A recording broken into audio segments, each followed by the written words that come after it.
Online വ്യാപാരം നിയന്ത്രിക്കണമെന്ന ആവശ്യം. കേരള വ്യാപാരി വ്യവസായി സമിതി പെരിയ യൂണിറ്റ് സമ്മേളനം നടന്നു.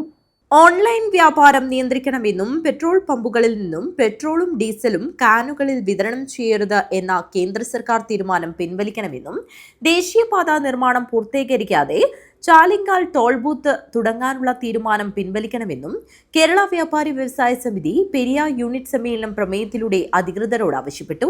പെരിയ ശേഖരൻ നായർ സ്മാരക ഹാളിൽ നടന്ന സമ്മേളനം വ്യാപാരി വ്യവസായ സമിതി ജില്ലാ കമ്മിറ്റി മെമ്പർ KV സുകുമാരൻ ഉദ്ഘാടനം ചെയ്തു. സംഘടന എന്ന നിലയിൽ വ്യാപാരി വ്യവസായി സമിതി എന്ന് പറയാതിരിക്കാൻ വേണ്ടി കഴിയില്ല.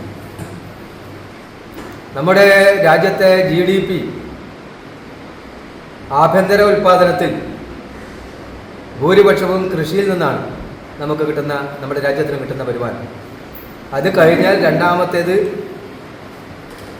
കച്ചവട മേഖലയിൽ നിന്നാണ്, വ്യാപാര മേഖലയിൽ നിന്നാണ് കിട്ടുന്നത്.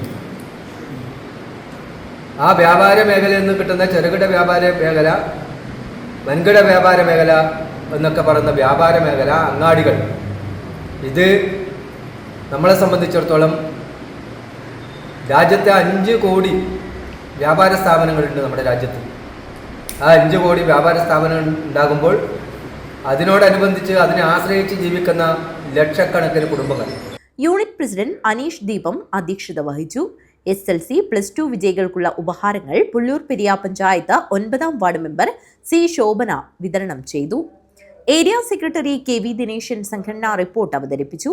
ജില്ലാ joint secretary T Sathyan, area president Muhammad Muriyanavi, area committee അംഗങ്ങളായ Rajesh Padannakkad, KV Biju, Suresh Vellikkoth, M Gangadharan, Sumesh Kanhangad south എന്നിവർ സംസാരിച്ചു. Periya unit secretary TK Balan സ്വാഗതവും യൂണിറ്റ് ട്രഷറർ AP അശോകൻ വരവ് ചെലവ് കണക്കും അവതരിപ്പിച്ചു. പുതിയ ഭാരവാഹികളായി അനീഷ് ദീപത്തെ പ്രസിഡന്റായും TK ബാലനെ സെക്രട്ടറിയായും AP അശോകനെ ട്രഷററുമായും തെരഞ്ഞെടുത്തു. News bureau, Kanhangad.